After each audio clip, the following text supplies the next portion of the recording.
This episode is partially brought to you by the Humble Choice program. Did you know Humble Bundle has a great monthly subscription service that lets you get a ton of video games every single month?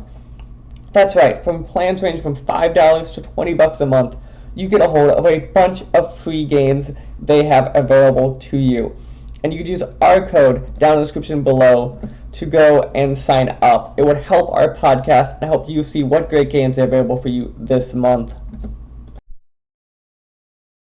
Hello, everyone, and welcome to episode number 39 of the SWW Show. It's me, AJ. I got Mike with me, and speaking of mics, I have a brand new microphone that I'm talking into, and it's pretty nice. Hey, how long have you been waiting on that joke? I'm curious, because when you said, wait, did you think that one like on the spot, or you? That was an on-the-spot joke, yeah. Okay. I was really hoping you've been like eating breakfast in the morning, being like, I have the perfect. No, I wasn't even thinking about it until right now. So, yeah, that's about as much planning as goes into most of my stuff. So, yeah. Yeah, it is. We are back. It is 2022. This will be going up. I want to say it's February 4th. Whatever that Friday is. I think I know dates. Yeah, February 4th. I'm correct. So we're about 12. Well, no, we're 1/12 done with the year of 2022. We'll get to it in a minute. I'm just saying 2022's death total for people who matter seems to already be trying to compete with every other year in the last 10 years. Well, I mean, everybody says like, oh, I can't believe X, Y, or Z. But, it's one of those situations where it's like, let's be real, Betty White, a lot of people, I think, were surprised she was still alive. Sure, no, I think Betty White was more the right before her birthday part.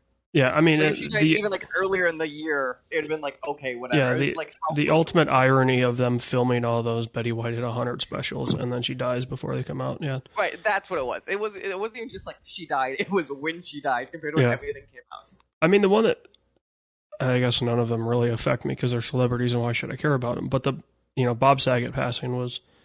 I think it's the most shocking because it was like he just died. Like it was like it wasn't a drug problem. It wasn't like any of those things. You're like, oh, that's why. Yeah, but it sounded like he just went to sleep and he either had a stroke or a heart attack in his sleep, and he just didn't wake up. Never woke up. Yeah, no, that's like, we're jumping into it. But yeah, that was the one I remember reading that being like, I'm sorry, what? Like, well, and it's funny, right? Like, so yeah, we're gonna talk. I guess we'll talk Bob Saget right now, but from everything that I heard from people that I worked with on film sets and some TV episodes, like Bob Saget was America's dad. Mm-hmm. Like he was the nicest guy to everybody on set. I've only heard good things. He's like one of those people you really only hear about good things on set. Yeah, like him and Norm Macdonald were like, yeah, like Norm just told it like it was, but he was a guy's guy. Like he would hang out with anyone. And Bob was just loved everyone. Like as a director, I've always heard that like Kevin Smith is known as the most approachable director in the world because he doesn't give a fuck. Like you have other TV or film directors who like you don't mess with them. Yeah. Like notorious James Cameron, you do not mess with the wrong way, or Michael Bay, or. Yeah, I mean, like so, I did some set work for one of the Transformers. And so I didn't get to meet Bay directly, but I was definitely on a set with him, and it's weird, right? Because like he appears to have that aura, and like the people that were working there, like it seemed like he had that aura around him. But because I had never worked with him before, I was like, just seems like an asshole. Like, I'll just deal with him like I deal with every other asshole. Like, I just won't talk to him because he's not worth my time. Like, one of those situations. So, but yeah, I mean, I never got to work on a project with either Norm or Bob.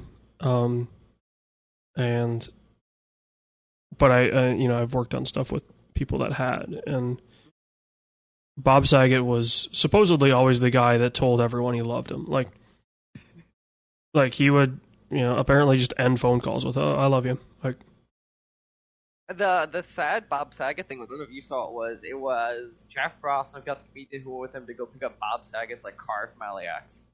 When they did, like, they ended up turning into an impromptu, like, they started live streaming it and just talking about his life. I saw he was supposed to be doing a project. And, like, yeah, he just never showed up, and that was one of the things that people were like, "Oh, something's up." Because he shows up. Yeah, he's he's a worker. Like, knock on the dressing room, be like, "Where the hell are you?" Yeah, like he would be there. He would, he's not one of these that, oh, he's going to be consistently, 3 hours late or just not show up this day. So, yeah, I mean, like, I guess he was one of those others, right? Like, your favorite comedian's favorite comedian, which, we've lost a bunch of those recently. So it's going to be weird to see who tries to replace that role. Because I feel like, the comics that are out on the circuit right now, I feel like they're going for the... Oh, God. Either like the shock jock, like, insult comic. Or they're going for, like, we all can picture them. They're going for, like, that, like, we are the most... Who's the comedian that I can't fucking stand? I can picture in my head that, like, fuck, I can picture. It's one of those where I'm like, it's the comedians that aren't funny but they get applause. Yeah. It's those type of comedians where it's like, I don't know who your audience is, but like, it's not funny. Yeah, like, they're gone are the days of, the Carlins, the Hedbergs, now Saget and McDonald's, like, the guys that, I guess, like, he's really strayed away from it, but, like, prime Dave Chappelle, right? Like, he wasn't telling jokes. It's just the shit that happened around him was so funny. And it was all delivery, right? Like, I can guarantee you probably 80% of Chappelle's stuff before Chappelle's Show was just off the top of the dome. Like, he knew the kind of the way that the story was going to go. He knew the end. He knew the punchline or where he would end up. But getting there was... I mean, every time you heard him, it was different. Yeah, like, there were probably bits and pieces of the stories that changed, right? Or it was an entirely different story or something like that. But it ended the same. Yeah. Or it got to whatever the point was or whatever. Yeah, it wasn't like, oh, I've seen, Jerry Seinfeld, so I know Jerry's going to do this or that, right? But that's, like, always the thing I've always heard is, it's like, it's the Hollywood Improv, or what's the theater in New York, where, like, it's kind of the thing of, like, yeah, you think when you're there and you're in the audience, a comedian just might show up and just start testing random stuff. And you're like, what the hell? I know what you're talking about. It's a basement. Yeah. But, like, that's the one that's notorious of, like, you'll get comedians, will they just try all new shit there? And they just won't advertise the show, which is they'll be one of the people on a set. Just happen to be there. Yeah. Well, and, like, so the funny thing is, right, so I live in Grand Rapids, and our, I guess, big comedy club was Dr. Grin's. And it's all, like, if you hear, like, Bill Burr or Tom Segura or Bert Kreischer, any of the guys that have podcasts, and it had played Dr. Grin's, like, they always hated it. Which is funny. Like, just the situation is funny, right? Like, it was in the Bob, which got sold. So that's why it closed down. But it's actually moving in, like, 2 streets over from where I'm at. Like, the new comedy club that's going to be, like, the destination comedy club. So it'll be fun. But yeah, I mean, like, it's those little places, right, that are going to have not necessarily, like, open mic nights, but, like, oh yeah, like Like I go to in Chicago, we have the Laugh Factory, and they always have like Chicago's best stand-up, and like it's been not unheard of for like up-and-coming comedians that tier people who are either in or from Chicago to just kind of be in that lineup and no one knows. Yeah, I mean, like Chicago is perfect for that. Like, obviously we have Second City. Like Second City is the breeding ground for us now. Well, yeah, especially now, but it always has been though. All of the SNL original people were Second City. Yeah, well, it kind of went away in the 90s for a bit. Late 90s, early 2000s, I think it was. Yeah, I agree it went away, but it definitely is coming back a bit. Yeah, like I feel like SNL is like, okay, we need to go back to what works because shit ain't working. Like some of the biggest, like A.D. Bryant's a big SNL. Like she's from Chicago. She did Second City. I'm pretty sure she's from Columbia. Like, yeah, I mean, like Chicago it's one of those cities, right? Like you think about cities that generate talent, right? Like they don't always stay here, but it gets generated here. Yeah, like Los Angeles is very good at producing musicians for whatever reason. Like, and like so is Detroit. I think is another good example. Detroit's very, very good at producing all different genres. But Los Angeles, I think it helps that obviously Hollywood's there. So I was gonna say, Los Angeles, I bet you it's because everyone ends up going there, so that's probably where disproportionately. Well, but I mean, yes and no, right? Like there is homegrown LA talent. Like it's not people that now live in LA. I mean, obviously, like most of the musicians have at least a place in Los Angeles. But like by LA, you mean it like Santa Monica? I always love LA because no one in LA can agree where LA ends. Yeah. Yeah, where does LA end? Because I'm like I live in Los Angeles. I'm like, do you live in the city of Los Angeles or do you live in Los Angeles area? And why the fuck is that area 3 hours wide? Well, and you think about how far south does LA go, because you're starting to get into San Diego at some point. Right? Yeah, once you've entered Orange County, you're not in LA, people. This should be very clear to everyone. I mean, it's getting better about them calling it Orange County. But anyway, sure. So Chicago's really good at producing comedians. New York is very, very good at producing writers. That's because they're all depressed and can't go anywhere. So I think that's part of it, right? Like, music is very much there's two sides of it, right? Like, there's the side of Detroit that is, you had nothing else to do. Right, like you were working your 9 to 5 at one of the big 3 factories, and the way that you expressed creativity was through music. And like some of the biggest bands in the world are from Detroit, or have members from Detroit. And that goes across. You want to talk about genres, right? Like we have hip hop, we have rock and roll, we have like your standard pop. Motown produced, take your pick, right? Like the Jackson 5, like the biggest musician in the world, arguably ever, recorded most of his music in Detroit. Yeah, wasn't he Motown for a while, and then whatever he did after that? Yeah, he was Motown Records. He started as Motown, but I thought he eventually shifted because he had a deal somewhere or whatever. Yeah. Jackson 5 started as a Motown Records. I knew that one. Group, so, yeah, and then so like the you don't have anything to do produces comedians, produces writers, produces musicians, but then you have the flip side of it's me and 5 of my friends just hanging out on the beach with a bonfire watching the sunset. They all somehow have a guitar. And somebody's got a guitar, somebody's got a Homer bucket from Home Depot. LA, but I just picture that there's always someone walking down the street who has no shirt on, just with a guitar in his back. I've been there twice. And how many people did you see doing that? I mean, they at least had some sort of a shirt on. This isn't like Naked Cowboy in New York. You're like, no, they have the guitar. They at least have some sort of. So do they have like a wife beater on?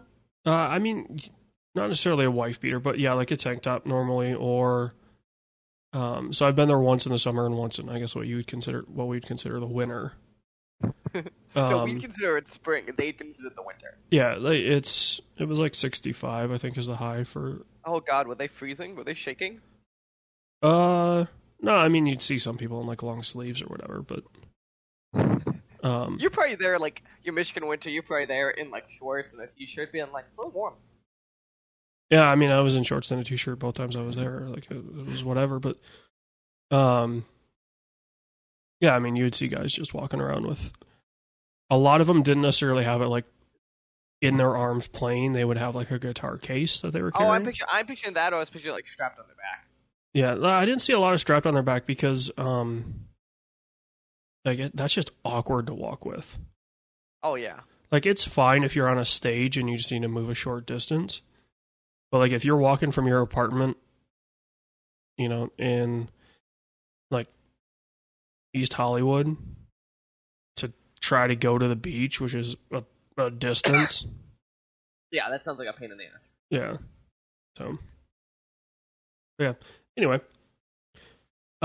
Stuff that we have coming up for the show. So we have got some, I guess, big news.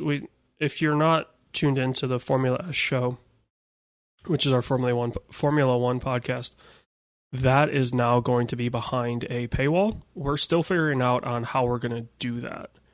Yeah, me and AJ have been floating. We have a doc floating with some ideas on it that we're probably gonna wrap up here in the next couple of weeks. Is my guess, just being realistic here. But it will be coming back in some form.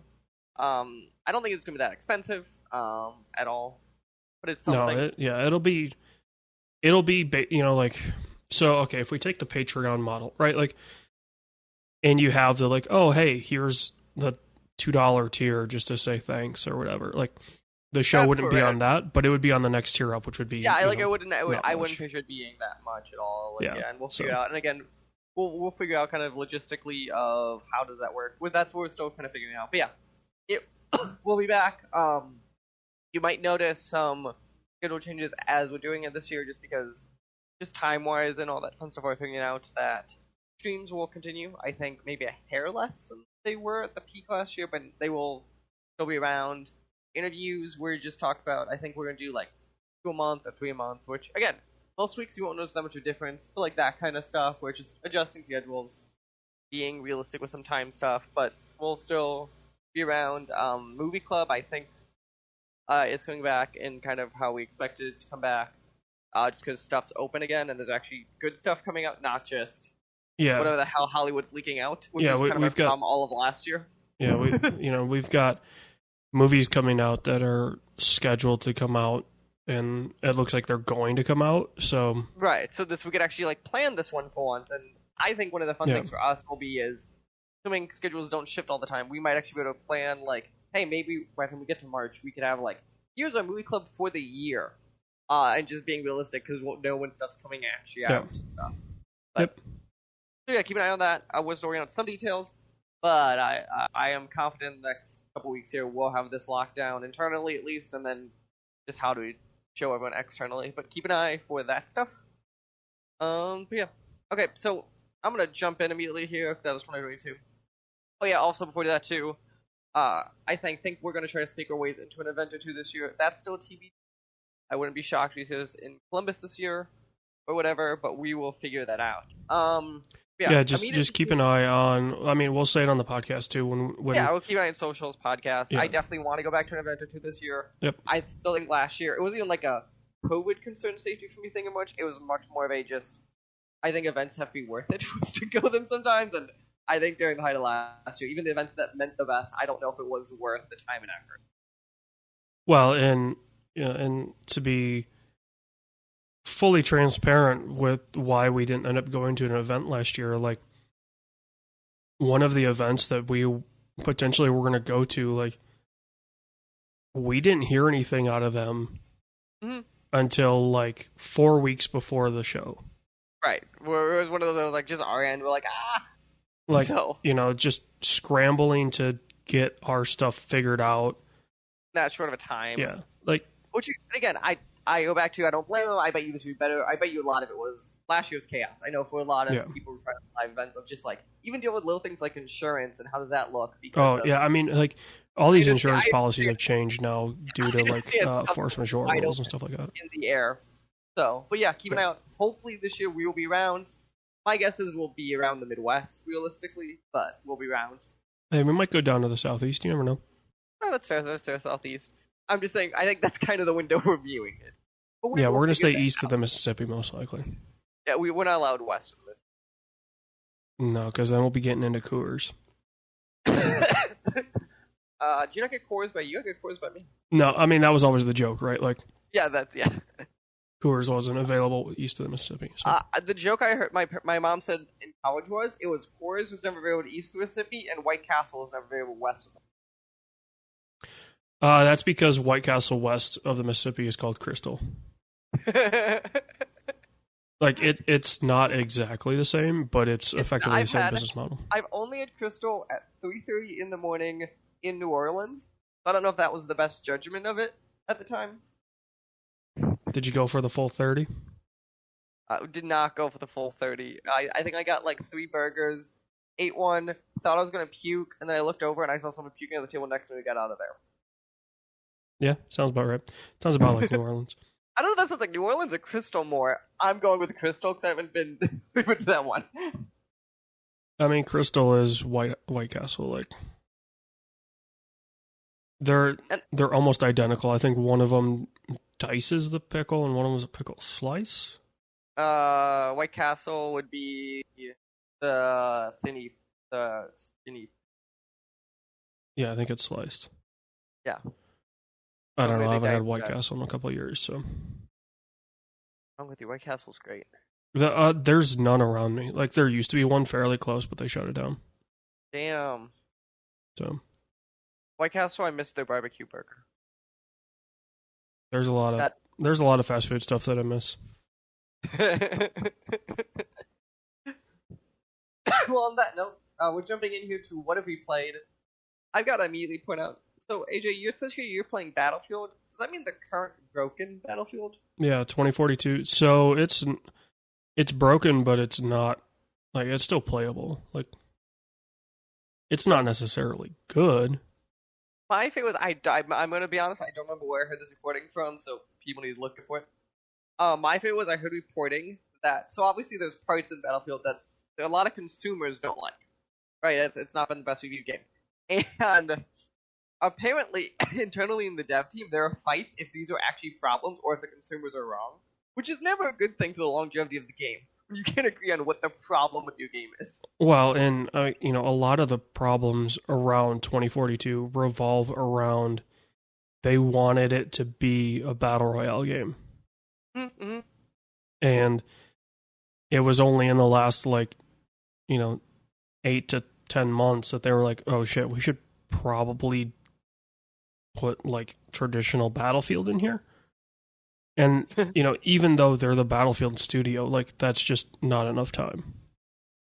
Yeah. It's the sad reality, right? Like there's I think like 10 characters in the game right now. Oh, stop a second. Can we please everyone agree to call them like characters avatars? I don't need fucking new names every time I switch to every game for the same idea. Yeah. So there's I think there's 10 right now. And I see maybe 4 of them being used. Really? Because one of them has a literal wall hack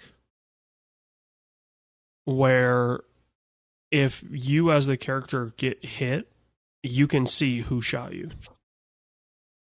So you just see that, like you see their outline. Wait, it is Battlefield, the game where they forgot to turn the colliders on, right? Yeah. But that was okay. So the collider thing was during the expensive package playtime. So it did get fixed by actual launch. Sure, but that's still one of those things that, as someone who has messed with game engines, unless your game engine is wonky, and for the thing I've heard about Frostbite is not this problem. colliders are at least put something there, relatively easy to put on. Yeah. In the worst case, you make it a big box. Like, not ideal, Well, but like, you should have no colliders on a building. so I'm wondering, like, if one of the reasons that colliders weren't on is if some of these buildings, were built for maps where they weren't necessarily going to have vehicles. So, like, you don't need a collider 15 stories up on this building because there's no way to get 15 stories up on this building.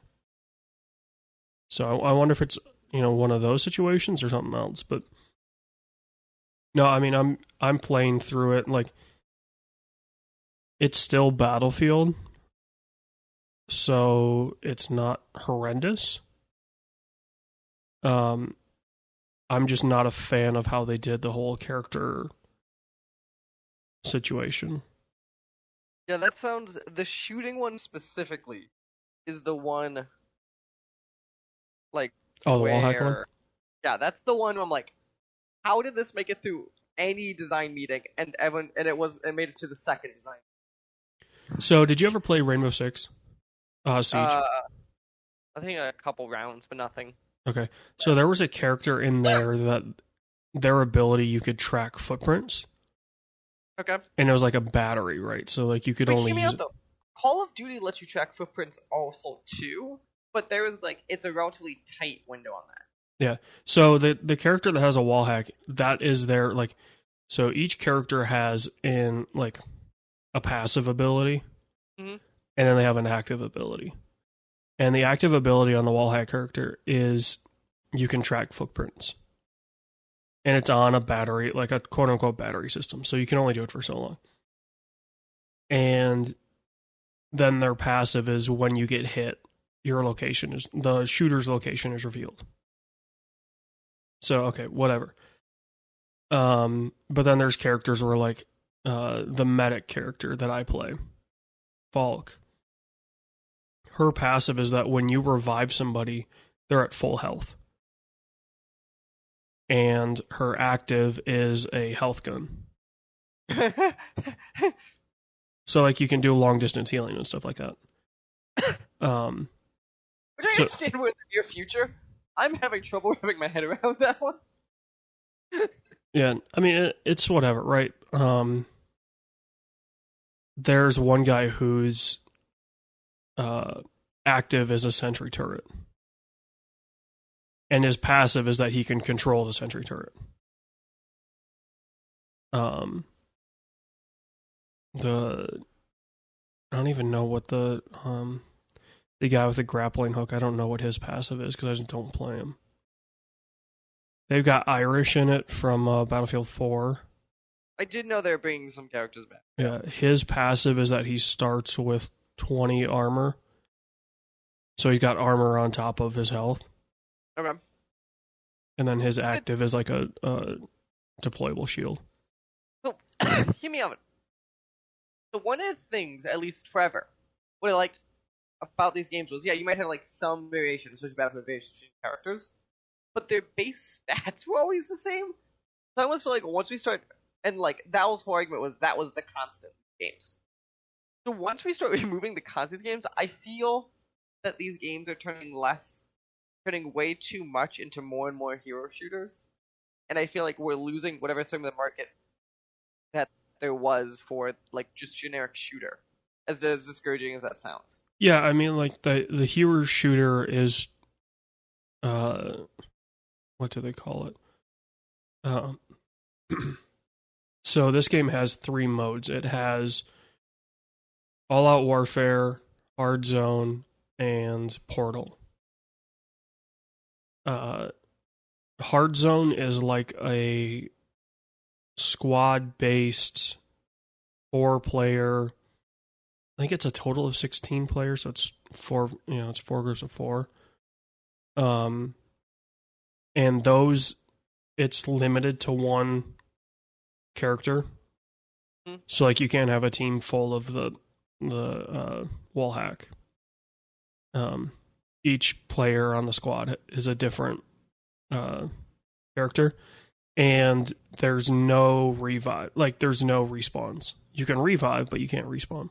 So that's, you need at least one medic on your team. So it's a lot more of like the old school Battlefield. You need to build your squad around like having an engineer and having a medic and like you wanted one of each. And in that mode, it's effectively required. In All Out Warfare, there's no restrictions. And then in Portal's the one where they've brought in Battlefield 3, 1942. That's the whole, like, it's everything mode, right? Or whatever. Yeah. Like, you can do whatever. And the cool thing is, they've brought all of those character classes. So, like, if you did a Battlefield 3 map, you could have Battlefield 3 characters, which is really fun. Or you could have you could have, you could have a Battlefield 3 map with 2042 characters, or, one team is 2042, the other team is 1942. There's some really cool variations that you can do with that. And in fact, you can go down as far as like editing AI behavior. Like it reminds me of, what was the old Halo mode that did like Forge or whatever it was? Yeah, kind of.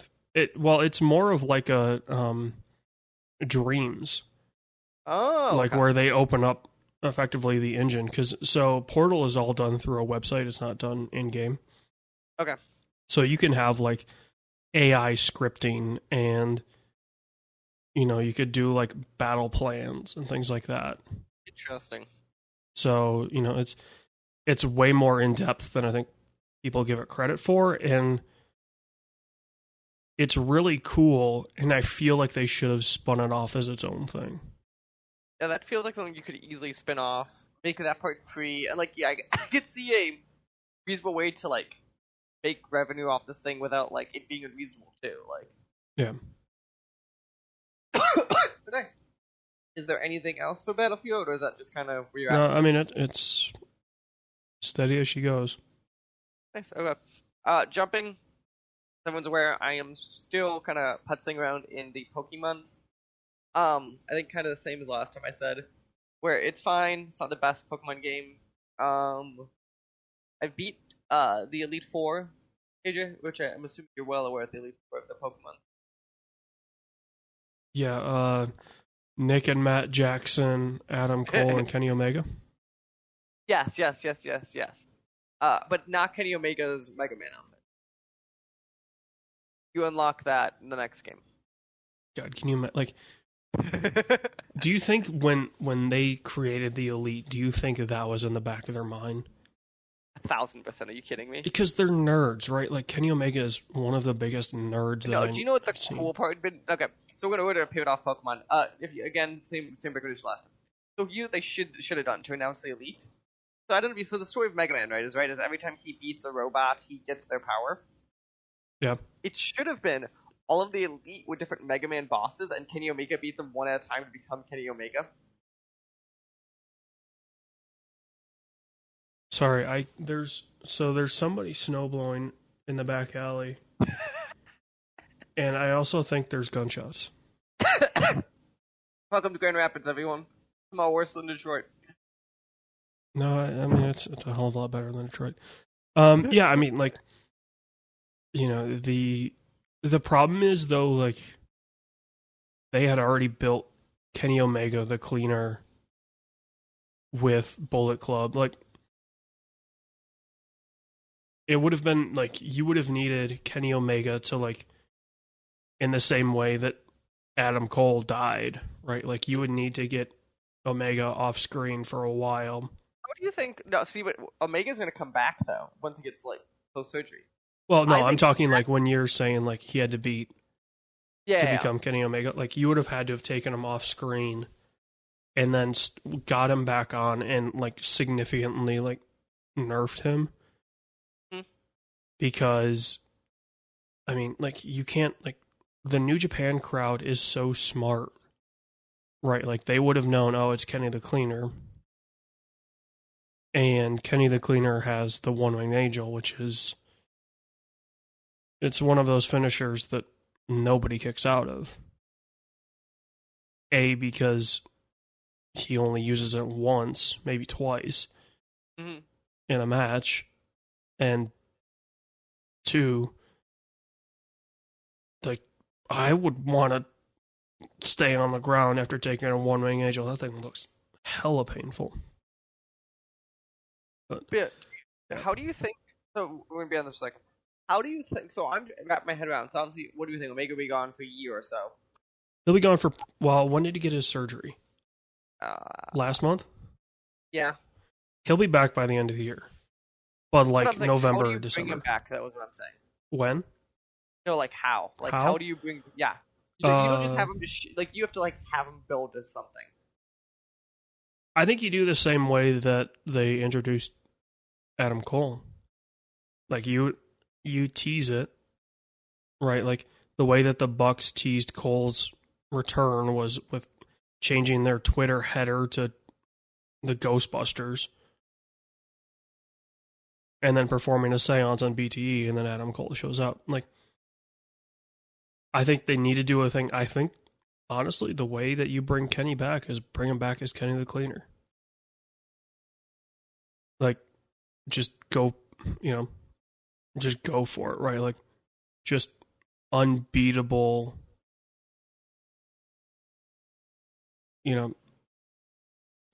like the Steve Austin, like Stone Cold Steve Austin style of just, you're not sure if he's a face or a heel. Like, they want, like, obviously AEW would handle it better, but you could tell WWE wanted to write Stone Cold as a heel, but Right.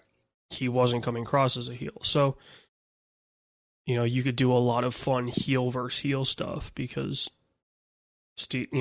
Stone Cold would come off as a face no matter what, even though he could play, even though he was playing a heel. So I think you just bring Kenny back as, like, you drop Don Callis, he just shows up, wrecks shop, comes back the next week, wins the title, and just goes. I think you just do that, like, because I feel like the problem is he's not one of these guys that you can just, like, I hate to use this, because he's one of the guys in the company, but he's not a Cody Rhodes, right? Like, yeah, you can't give him a gimmick that's, like, underpowered. Right. Because Kenny Omega is not an underpowered guy. Kenny Omega. He's Kenny fucking Omega. Like, so yeah, I just don't see whatever they do, they're gonna have to build him up. Like, he's gonna have to lose, like, through chicken shit ways, or or he's gonna have to just, like, wreck people. Like, he's gonna have to come in, like, whoever the champion is, beat him in 2 seconds. Oh, I fully want Kenny Omega's return, or at least his first title match, especially if it's against Mox. Yeah, because I think Mox could do really well, especially now with Mox's return. Dude looks amazing. That was kind of the assumption. Was I always read was they wanted it to either be Daniel Bryan versus Mox or Kenny Omega versus Mox was kind of the original for that, like, for that last pay-per-view. Yeah, like Omega versus Mox, with Mox having the title, and Omega just, like, comes in, just one-wing angel, Mox 30 seconds into the match. You start a pay-per-view, it's the first match, you make a big deal about it, it's over. Yeah. And just have everyone go, what? Because that will generate so much traffic. Like, you need something like that. Yeah. Yeah, jumping back to what anyway, back into games. The other one, the reason I jumped from Pokemon is the other one we've played is we both now messed with some Player Unknown, as we will for a bit now. Well, it's no longer Player Unknown, it's PUBG, because Player Unknown left the studio. Sure. But I need to start with a complaint. Mm-hmm. I understand why new people need to go, like, do tutorials. If you owned the game previously, why the hell are they making us do tutorials of that game? Yeah, that is really annoying. Like, because they give a splash screen of like, hey, you owned this game before Right. X. Like, if you wanted to say, like, make a minimal threshold, we would be beyond that minimal threshold of, like... Yeah, I mean, I had like 15 hours into the game, I think, at minimum. Yeah, that's the whole point. Like, I am positive that, like, we should have been fine. Also, the tutorials just kind of sucked, to be honest here. If I didn't know how to play the game, tutorials did not help. It just reminded me how janky the game was. Yeah. Oh, what did you think? So did you play only AI matches so far, or have you done any live matches? I have not done any live matches, so. Okay. I remember the AI because I played PUBG Mobile when that first came out, and I shit you not, I think I had one day where I had 10 chicken dinners. dinners. I do remember this. I remember you like texting me about it. I was like, something's weird, and sure enough, like half of those were AI matches, but yeah. But, you know, it's we're gonna try it some more. Like, it's still I still think there's funness to it, and I still think there's some things that I actually think it does really well more than like Call of Duty I think does. But its jank is definitely showing, especially when you come back to it. Oh yeah, like it looks so rough, and it's like they didn't do anything to this game. Yeah, it's a weird disappointment. Like, I wasn't really expecting much out of it going back to it, but I expected some improvements, and there just weren't any. There definitely was not. But yeah, keep an eye out. That's going to be our standard Wednesday thing for now, is some PUBG. So yeah, that's kind of what I've been playing. I think I just been playing, seems like. We both had some fun case of COVID during Christmas break too, which really helped. In theory, it helps you gaming time until it doesn't, because you're like, I don't want to do anything. I don't want to move. So I'm hoping to. I'm trying to think what's coming. Like, what are the things I want to go back to? I want to still go back and check out Guardians. I never did that. And there are a few other things kind of floating around that I think Death's Door is now on Switch. I might try that out. But yeah. Jumping into stuff we've watched or whatever. I have been watching the Cobra Kai. AJ, have you seen the Cobra Kai? I watched. I think the first season was on YouTube Red or whatever. The first two were both whatever YouTube Red and YouTube they were called at the time. Yeah. So I watched the first season and was like, okay, this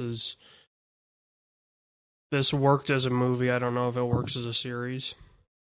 Interesting. I almost think it works a bit better as a series. It 100% is that like 80s level of, I don't want to say gimmickry, but it's is that feeling in a lot of ways. So like, I would say you have to go in knowing that, but I enjoy it. But like, it's because I enjoy Karate Kid. Like, it is 100%. You made Karate Kid 30, 40 years later, and you just made it with the next generation. Yeah, I mean, it's whatever, right? Like, to me, yeah.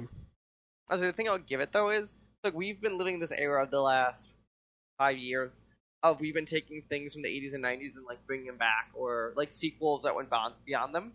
And as we'll talk about in a few, most of those have sucked. I think Cobra Kai is one of those that like it at least feels like the original thing again. Where, yeah, I mean, I've heard Terminator, good things about the later seasons of Cobra Kai, where I was like, oh, like once you got into season 2 and season 3, like this actually works. Yeah, and I think of stuff like, remember like Terminator came back a couple years ago, or like Rambo came back, and you're like, these don't feel like the original things. Like, I understand we're in modern times, they just feel off.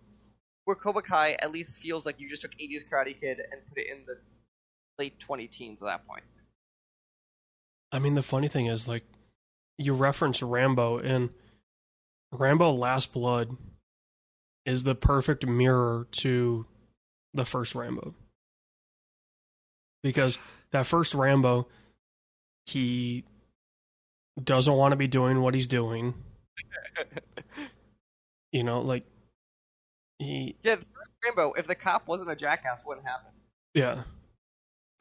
Like legitimately. And Yep. in the last Rambo, he's like, you know, he doesn't want to be doing what he's doing, but he has to protect his family.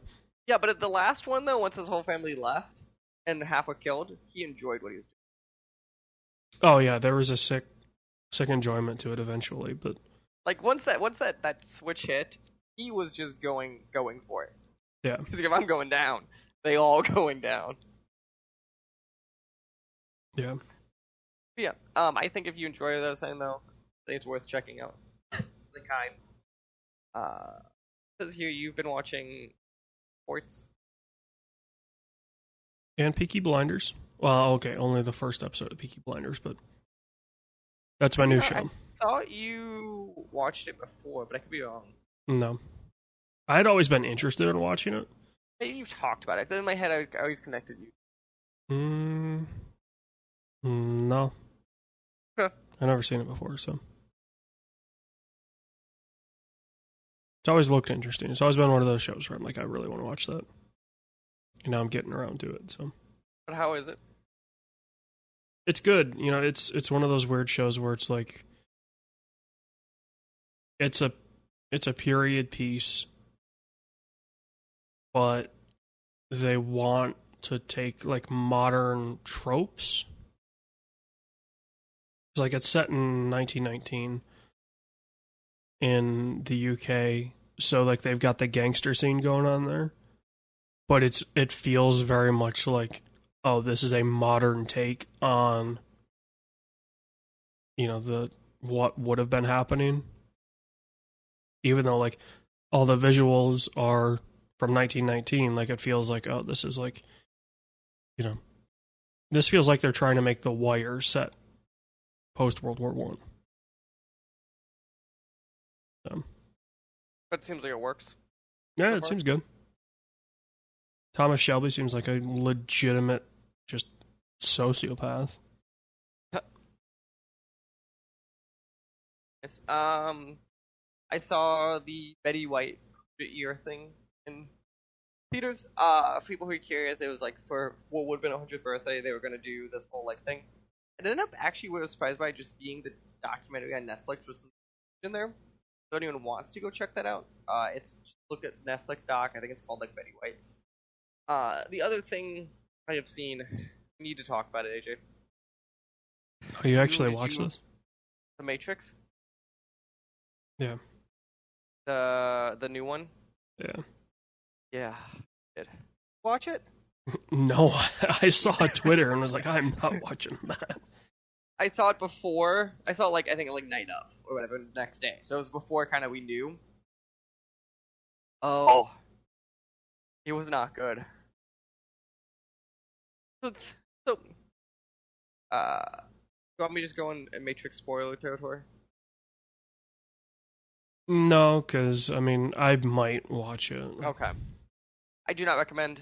It feels like the entire subtext of this, the broadest terms, is like they have to kind of convince Neo or bring Neo back. It's kind of like this whole thing. They see it on the trailers. It feels like that the Wachowskis were told that if they don't do Matrix, someone else will.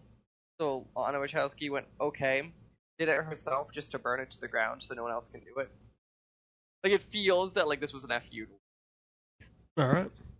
Like it, like not a good way, but you can tell it being like, oh, someone has to do this, okay. And I will be shocked if anything Matrix come out of this. Because like there's good ideas in the film, they are not executed well at all. It is Sounds like a Wachowski project. Like it is like. Do you remember how like we talked about Terminator a couple years ago and that came back, whatever the most was? Yeah. I think that was a better in the Terminator franchise than this was in the Matrix. This might be the worst Matrix film.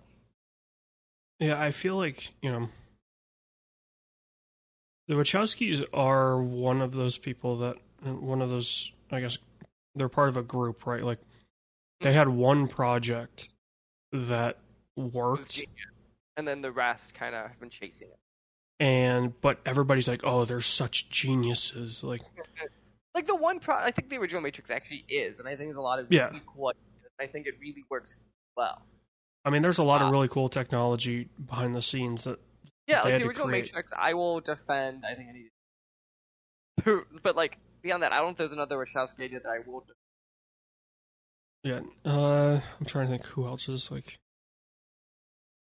Michael Bay's kind of that way, but also he hasn't like his movies haven't dipped in quality because he was never a great movie maker. I was gonna say, yeah, I think he's shockingly consistent. I would actually give him. Like I give him massive props for like he makes the exact same movie, but they pull in basically the same amount of money, so it doesn't matter. Yeah, like I think like the later Transformers one, I think probably the worst they got. Like I think we obviously, but like I stick with two like the good Transformers, right? So like 1 and 3, or actually like sure they're dumb action films, but they're not bad films. Like Yeah, no, like they're well made. yeah, like I think there are general complaints you can have, but I would not say like this is the worst film ever by any stretch. Do that. Yeah, I mean, Shyamalan is another one that I can think of. Like, He has a couple films though that were besides, what's its face? Besides Sixth Sense that at least stand out. well, like he built his movies around much the same way that like Bay does. Like Bay builds his stuff around just massive explosions, whereas Shyamalan is like, I mean, it's called the Shyamalan twist, right? Like, Yeah. So his movies are basically like you can figure out exactly what's going to happen. Which I think one of the things was, at least in the last year-ish, is he's gotten better at like making the twist less obvious. I mean, I watched, what was it, Old was his most recent one. And it was so apparent what was going to happen. I did not hear great things about Old. I'll agree with that. So, yeah. That is kind of what we've seen. As I said, we both had some Coco, so that's been a fun problem. But nothing. At least for you. I don't know for you. For me, it wasn't like horrid. At least. I ended up testing negative, but I just felt like shit for like 4 days. I like had one day where I hit like a 102 fever, but like the rest of it was just kind of like a bad flu. Like that was kind of where I ended up. Yeah. Okay. Let's jump into some TV and film stuff. We already talked about the death. Said Betty White and Bob Saget, both Weasel passed. But yeah, jumping into the next stuff. The first thing I put on here, AJ, is I think it was cool. Apparently, we're doing a TV show of Ham and Tommy, which I think looks interesting. Had you not heard about this before? I had not, at least. I had heard about this. I think when they first announced like that they were going to make it, and then they announced the casting. I am tentatively excited. That's kind of why I'm at with it. Like, I think it looks like it could have some cool moments or stuff in it. Yeah. But yeah. I just thought it was worth bringing up. The next thing, it was a little bit older. Me and you joked about AJ. I think it has to be brought up. The Emmys have officially brought in a new rule, which I didn't realize the old rule was a thing. So it had to be brought up, of where that shows won't be defined as a drama or comedy based on their runtime, because I didn't realize that was the difference. yeah, so this is something that's been around forever. And it dates back to like shit when TV was first a thing. Like comedies were always a half hour. Mm-hmm. Like, it didn't matter what kind of comedy, it was a half hour. So then it left, drama, right? That just became like the other thing, and so that was an hour. Because, believe it or not, half hours and hours go together really well. So, yeah, I mean, it's... I just didn't realize that was how we defined it. It was super, like outdated is putting it nicely. But I mean, all these awards are still run by the people that created them, so they're basing all their stuff on like 60s and 70s era classifications. So. But yeah, no, I just thought it was interesting. So starting this upcoming season, that they will no longer be defined by that, and now they have some sort of other defining features, kind of. But yeah, that was kind of the big stuff. Then the only other big film stuff is, it's the only one that I have seen, but Morbius was delayed again, solely because of Omicron. What I think is funny is this film was originally, I think, supposed to come out in like 2019. It is now coming out April 1st, 2020. Like, yeah. There's some films. It's like isn't like Top Gun. Like, it's those films that are just surprised. Well, like Top Gun pushed itself like a year. They're like, we're not even going to deal with pushing this thing again. So, what was it? Fast 9 did the same thing. Like, they pushed it a year. So. Yeah, no, it's just one of those things that, like, I thought was interesting because this actually got delayed for that reason, and I have not seen any of the films coming out being delayed for that reason. Well, I think part of it too, right, is like they want this movie to make money. Yeah. So they're not necessarily worried about audience. They're worried about there being enough people willing to go out to the movies. So that's most likely why they delayed it, not, I just thought, yeah, I agree, especially because like big cities is where you're seeing the drop in theaters for this, like at this point, and that's at least a good chunk of money, obviously. So, but yeah, jumping into the game stuff. So I put these articles in order, AJ, on purpose, show how kind of funny it is back to back. So originally, it was announced on January 10th that Take-Two had bought Zynga. And I want you to read, I'm going to read to everyone the IGN article at the time. That just the headline is Take-Two announces what could be the biggest gaming company acquisition in history at $12.7 billion deal for Zynga is completely bigger than Microsoft's Bethesda acquisition.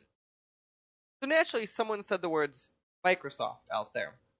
So they turn around and buy Activision Blizzard for, and I'm getting it right, I think it's like $69 billion.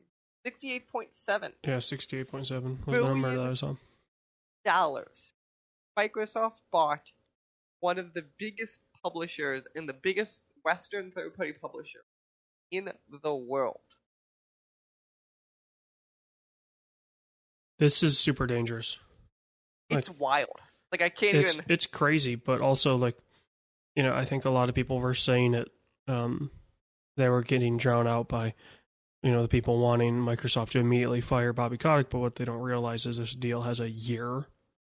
Yeah, because there are always all these deals, especially this big, because you have to, not just our DOJ, you have to have, a lot of countries have to approve the deal and stuff. Yeah. They have work in so many countries and stuff.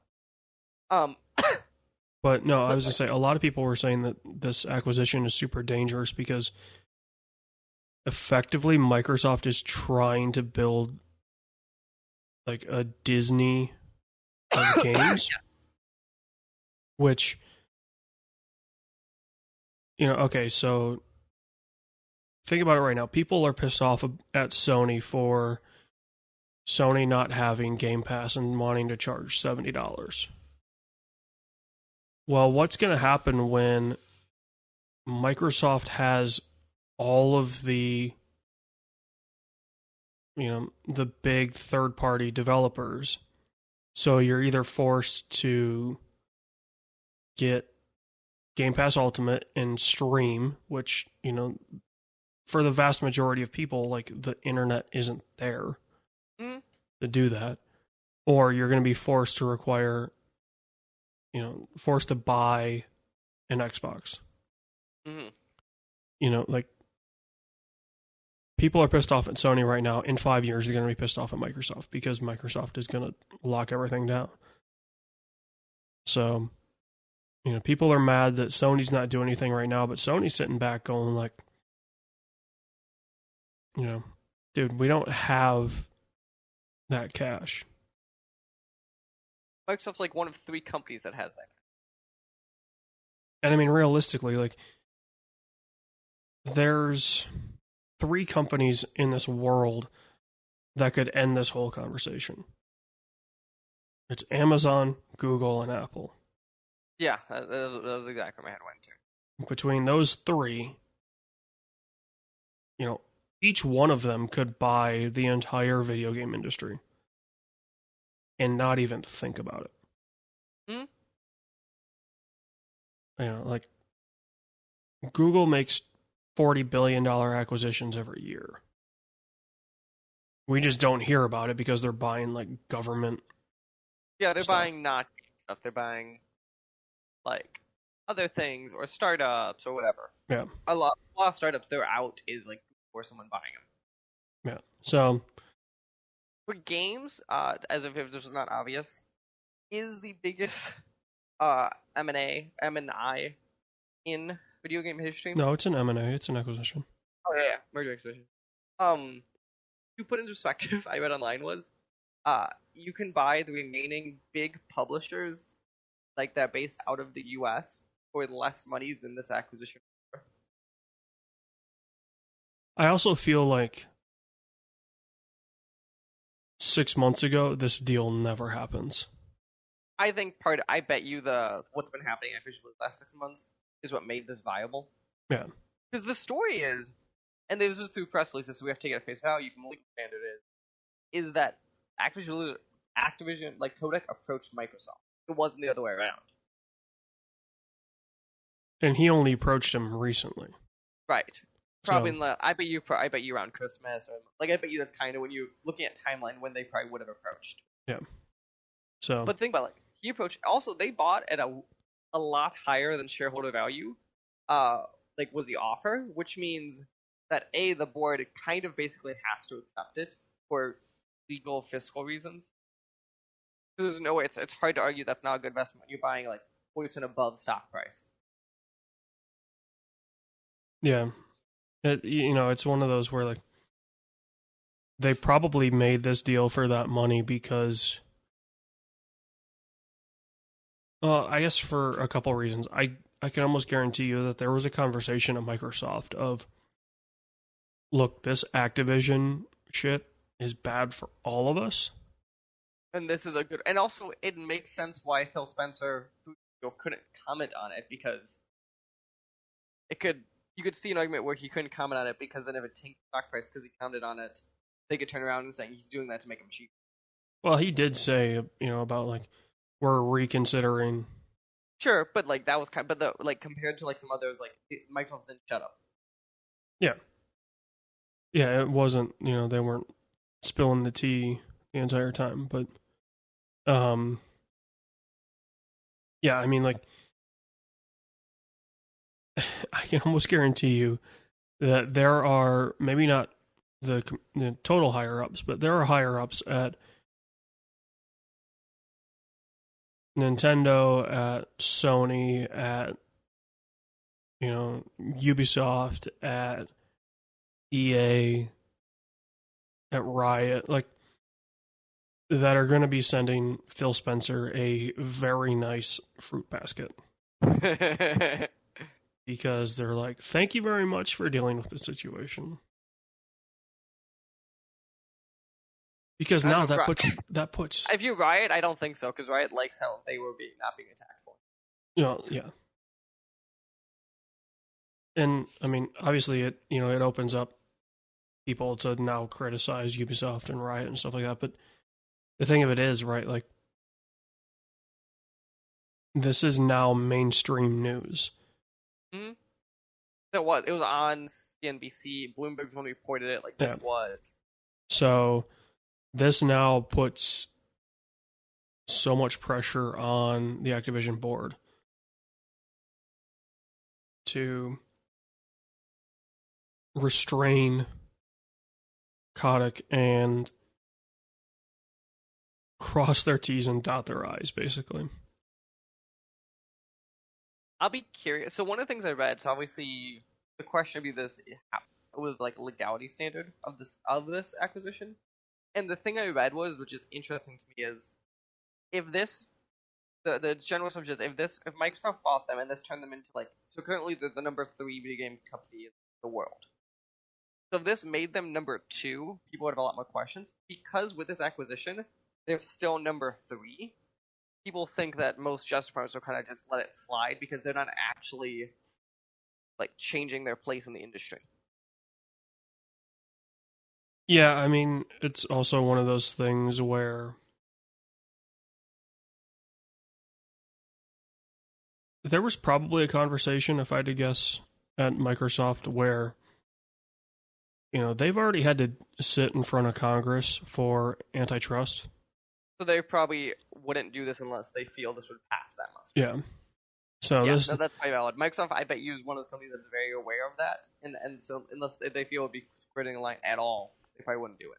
Yeah, I mean, like, let's be real. Google's never going to sit in front of Congress. Like, or they have to really mess up to do it. Oh, yeah. They'd have to royally fuck up the internet to do that. But, like, if Google says, we're merging with Apple, that'd be the moment they sit in front of Congress. But, you know, like, Microsoft was the only one back then. The only big one. So, of course, they're going to sit in front of Congress. Now, these congressional members have no idea what the internet is, so... you know... The ones back then didn't either. It's just... they pretended to care more. No, but they knew the business side of it. Like, they didn't necessarily know what was going on, but they knew the business side of it. I agree with that. Yeah. Jumping to the next story. Because apparently we have a story for every publisher. Since we last talked, PlayStation has talked about the PSVR 2 and what it's going to broadly look like. So here are your stats. It is an OLED screen. Its panels are 2000 by 2040 per eye. It has an adjustable refresh of 90 and 120 hertz. It has 110 field of view, which I believe like generally get a little bit higher on some of the main headsets, but that's actually there's motion sensitive, success sensing on the controllers. The one I found interesting was the 4 cameras for headset and controller tracking, and they have eye tracking now. I think is what's interesting. Mm-hmm. And then the other big one is instead of it going through all the boxes, the other one did. It's now with a USB-C port to the direct PlayStation. And there's similar stuff with the controllers, but it's kind of the same stuff. How do you that feel good to you for like a console-based headset? What are you thinking? So I'm curious if they list the panels as 2000 by 2040 per eye. I really hope that they're 2 separate panels. Right, like that was the problem. The original was one big. Yeah, it was one big panel. Because the eye tracking, I bet you they have to be separate. Yeah. That's just because I don't know how you do eye tracking on a single panel easily. You just build it into the eye cup. So instead of like doing the only struggle would be with one panel. Mm-hmm. You'd have to kind of jerry-rig a 2-panel setup by like just splitting the picture at some point. Mm-hmm. Yeah, we'll wait and see. The only thing I'm concerned about is I don't know, in the world where we have stuff like the Quest 2, which is now this powerful and not cheap, but relatively cheap is Well, I'm curious where how does the PSVR like handle that kind of competition? I mean, spec-wise, the PSVR 2 blows the Quest 2 out of the water. Sure, but if I'm explaining to someone, here's a $400 box or a $400 box that goes on top of the $500 box that you can't find right now. Yeah, I mean, but this is also a completely different market. Like, the Quest is clearly for people that are going to buy it for Christmas. They're going to use it twice, and then it's going to be on Marketplace in March. I picked up a Quest 2 right before I got COVID. I just haven't had a ton of time to mess with it, and even for work though, I'm at least starting to mess with it a bit more. Quest 2 is surprisingly powerful, especially because like I had the Oculus Go a while ago, and God, that thing sucked. Yeah, I mean, but still, right? Like, it's two completely different use cases. So, yeah, that was kind of jumping to the next down the list of publishers. Our EA news for the night. BioWare. They did a whole like state of BioWare thing, kind of talking about challenges of the studio. The big thing, kind of in here that I think really needs to be talked about, is how BioWare now is going to be 100% a studio that lets people work anywhere within North America. Which I think is a very interesting. Because obviously there's been this fight in AAA. I think BioWare being that, and also considering that most of BioWare was in a very cold spot in Canada, I'll be curious if it's easier to retain talent now that you don't have to be up in the Arctic. really looking for people willing to relocate to Austin. Yeah, I mean, like, I guess because they closed down Montreal, right? So,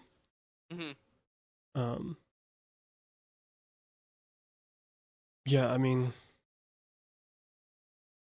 the thing that I worry about with these these studios that were in person and now are going to go full remote is the growing pains.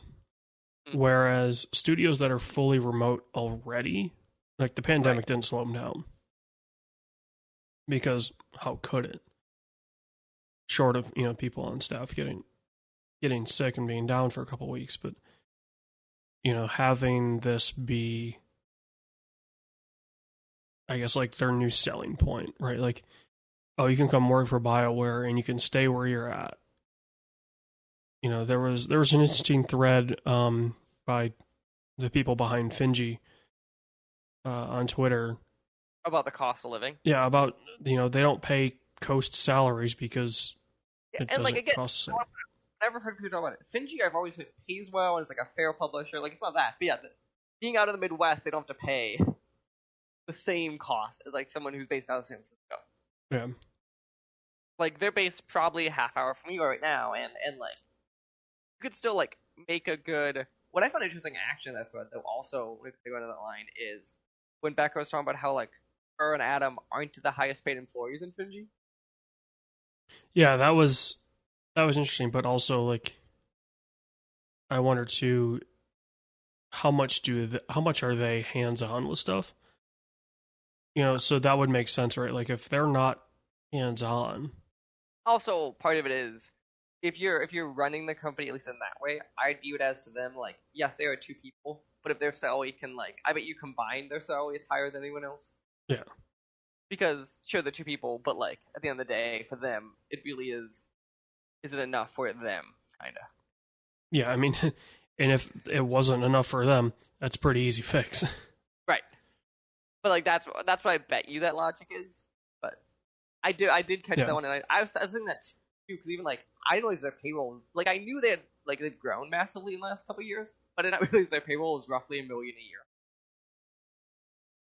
Yeah, which I mean, if you think about $1 million a year, it's probably 10, 11 people. I think the number including part timers was like 11 or 12. Yeah. And once you add like company benefits in there and stuff too, that adds up quick. Yeah, so I mean it's impressive, but also it's like it's not that big of a studio. Like, but I just find them interesting. Like when I did that thread caught my eye too. I found that definitely the discussion is having interesting. Like one of the benefits of where they live is they don't have to pay, they can still pay fairly and not what they would have to pay. Right. So what I'm wondering with this BioWare thing is like, is BioWare going to have to pay coast prices? Yeah, because that's like to poach people, and then now that they can work remote, like these people are going to be, getting paid coast prices while living in like Nebraska. But that's like the whole like, so Google and Microsoft have announced they're not going to regional people's salary if they're remote, but Facebook is. And one of the stories I've been hearing is Facebook's been having harder trouble hiring people. Because I can go live in Oklahoma and work for Microsoft and make my Seattle salary, or I work for Facebook, I'll make an Oklahoma salary. Yeah, also, why would you want to work for Facebook?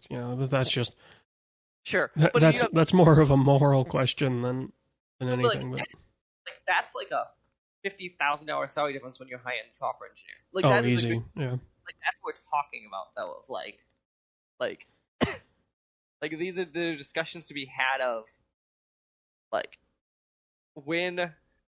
what is your salary barometer based on where people live, or instead you just take your savings of a smaller office and take that for you don't save money on salary.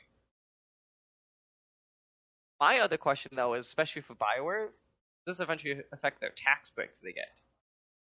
Yes, because so it'll affect anything done in Canada, because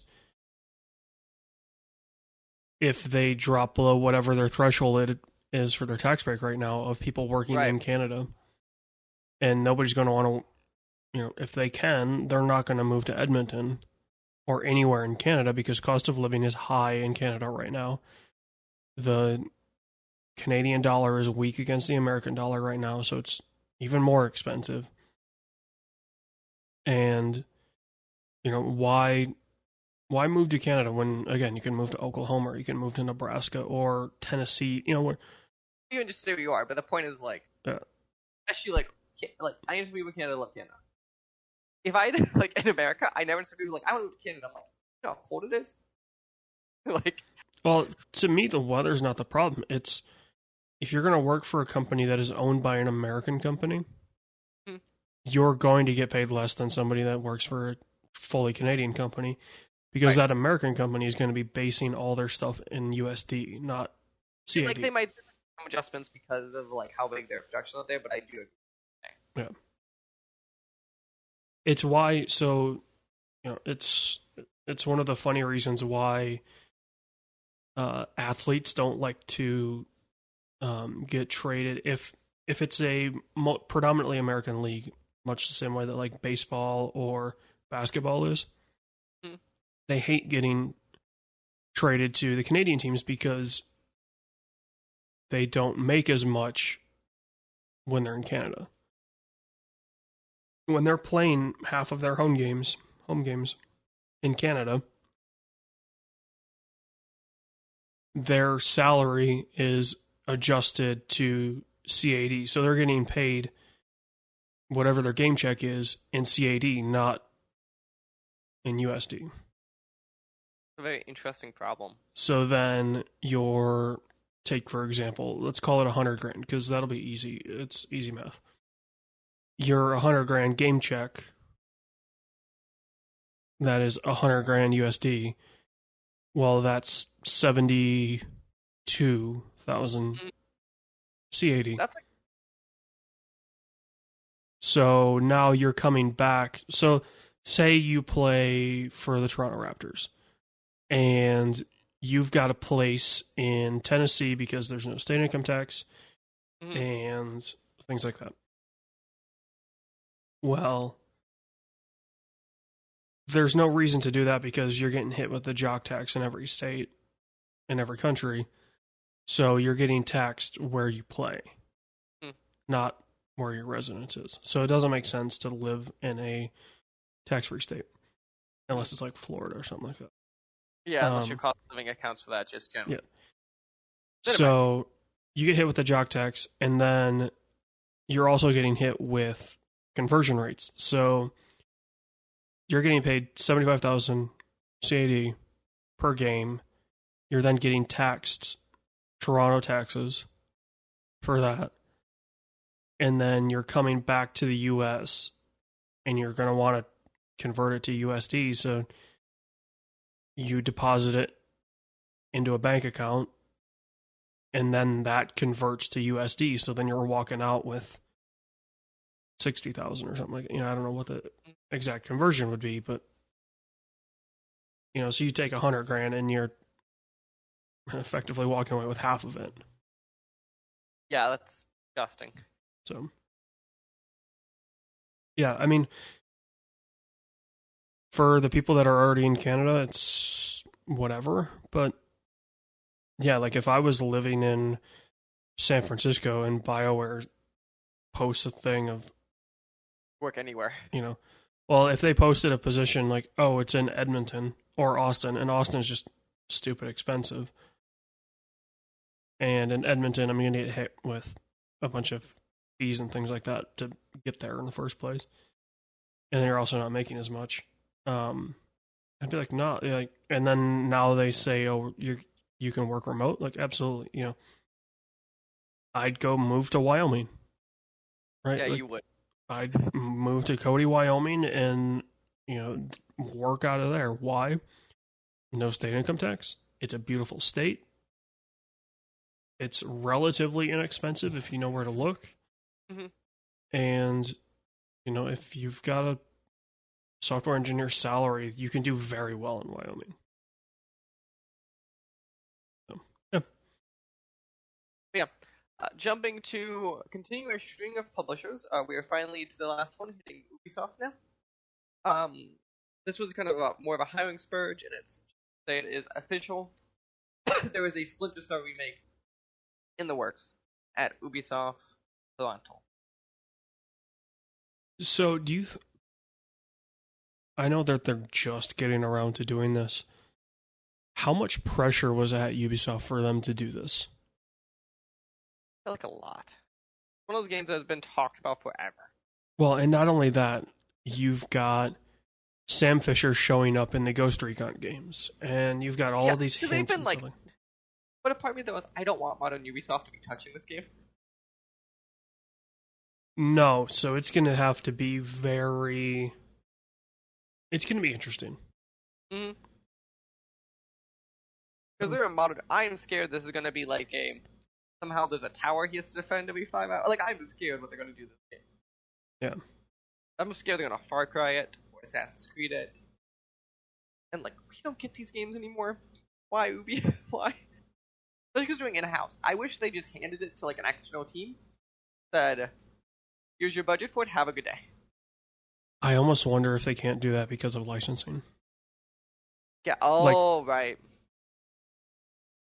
Some of those contracts are probably written in such a way that Ubisoft has to be the one that makes it. They can't, they can't farm it off to a third-party team because, like the Tom Clancy license, they're not going to be like, oh, yeah, DICE can make a Tom Clancy game. Because they already have these insane contracts with Ubisoft. On that note, we're just going to skip that list. That last one's a joke. Yeah, that's what Doctor Suspect made the studio. We're going to laugh at it a bit.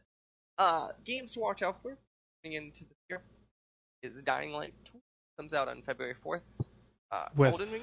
What was it, 500,000 words or whatever? God, yeah, I'm they're not hyping up on there. responding. It's just like, you're making me not want to play this game. Elden Ring comes out February 25th. GT7 comes out March 4th. Non-Uke WWE 2K 2022 comes out March 11th. And then Tunic, speaking of Finji, finally comes out on March 16th. So let me quick pull up. Did you see the thing about 2K22? What about it? Was it on here or was it on Twitter? Must have been on Twitter. They introduced a character that's going to be unlockable in 2K22, and supposedly the way that you're going to be able to unlock them is in story mode. You get food from a shop, and you just don't pay for it. Oh, I did see that. I was like, if that's truly what's going to happen, like, good on the developers for doing that. I think it's that stuff's fun, right? Like, the unlocks in WWE games, the Ukes one specifically, were so monotonous. It was like, okay, win 50 matches with Undertaker 97 to get Undertaker 02. Yeah, it was. So you could do like fun stuff. Yeah. Having fun unlocks were like Easter egg unlocks of, you know, you can unlock Bill Goldberg by, you know, walking through backstage and opening the door or whatever, you know. Much the same way that like the Lego games do fun unlocks. I would like it. I wish this is gonna sound weird reference here. I wish they almost do it the Smash Brothers way, where Smash can either do the fun unlock or every like so many matches it just give you a new guy also. Yeah. So it was kind of a little of A, little B. But I am curious how that game's gonna be, obviously, with it being not you all that, so we waited. But finally, it is time. AJ, we have 3 picks for the week based on what's coming out for the month, based on what's coming out. We have Jackass Forever. We have Death of the Nile. On the Nile. Or apparently comes out and do Uncharted. I mean, I'm going to see Jackass. I don't want to do a movie club about Jackass just because Jackass. What is that movie club? Like, Right, that's fair. Okay. Should it be Uncharted? I think we have to do Uncharted just so we can shit on the Uncharted movie. Okay. You've heard it here, folks. It is Uncharted. It comes out somewhere in the middle of the month. Keep an eye out. Obviously, after. But yeah, that is all we have for you. Month. February. I'm Mike. That here has been Ajay. Hope you enjoyed the shenanigans. We'll be back. You said keep an eye out for everything, for whatever's going to happen. Check out Wednesday stream. All that good stuff.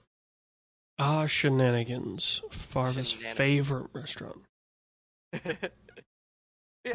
Fun little Super Troopers reference. Thank you, everyone. And I believe that is all. Get us out of here. Alright, see you later. This podcast was a production of the SWW Show. To learn more, go to theswwshow.com. Remember, you can follow the show on Twitter at the SWW Show. You can follow me at Mikey_Maroney. You can follow AJ at LowSeaBoy. Remember, new episodes premiere on Friday, 9 a.m. Central Time on anchor.fm/SWW and podcast services around the globe.